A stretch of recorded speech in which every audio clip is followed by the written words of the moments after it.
एक मारवाड़ी था, उसको घूमने का बड़ा शौक था।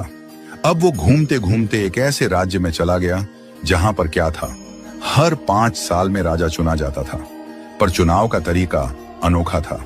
एक हाथी आता, सूंड में माला लेकर, और सबके बीच घूमता था। जिसके गले में वो माला डाल देता वही राजा बनता था। अब क्या हुआ, हाथी आया माला लेकर, थोड़ी देर इधर उधर देखा और जाकर माला इस मारवाड़ी के गले में डाल दी।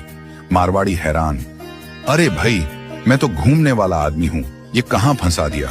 खैर, उसे राजा बना दिया गया, सिंहासन पर बिठाया गया। राजपुरोहित आया, तिलक करते हुए शर्तें सुनाने लगा।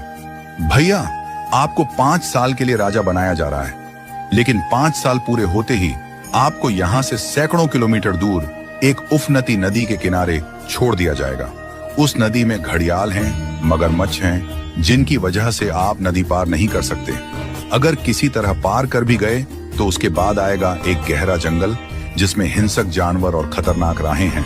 वहां आप जानो और आपकी किस्मत। अब तक जो भी राजा बना था उसे मालूम था कि 5 साल बाद मरना तय है, तो वह 5 साल बस ऐश करता था, भोग विलास, मजा, तामझाम।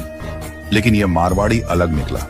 उसने सोचना शुरू किया, अब मुझे 5 साल बाद क्या करना है। राज्य की जो भी आमदनी आती थी उसमें से 51% जनता की भलाई में लगाने लगा, और बचे हुए 49% से उसने अपने आगे की प्लानिंग की। पहले साल उसने नदी पर एक पुल बनवाया, दूसरे साल उस पार के जंगल को साफ करवाया, खेती के लायक जमीन बनवाई, तीसरे साल वहां सड़कें बनवाई, लोग वहां बसने लगे, गांव और मोहल्ले बनने लगे। चौथे साल एक छोटा सा महल बनवाया जहां वह आगे जाकर रह सके। 5वें साल अपने जीवन भर का खर्च, जरूरी चीजें, अनाज, सब कुछ वहां स्टोर करवा दिया। अब 5 साल पूरे हो गए।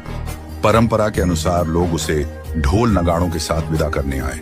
लोगों की आंखों में आंसू थे। कहने लगे, ऐसा राजा हमने पहले कभी नहीं देखा। वो राजा था मारवाड़ी, शांत मुस्कान के साथ सबको प्रणाम किया और उस पुल पर चढ़ गया जो उसने खुद बनवाया था। लोग अवाक रह गए। हजारों राजा आए गए, मारे गए, लेकिन ये पहला राजा था जो भवसागर को पार कर गया। कथा का संदेश, हम सभी इस धरती पर सीमित समय के लिए आए हैं। ये जीवन 5 सालों की तरह है। जो इस समय को मौज में घमवा देता है वो अंत में उस भवसागर में गिरता है जहां मगरमच्छ, घड़ियाल, दुख और पीड़ा है।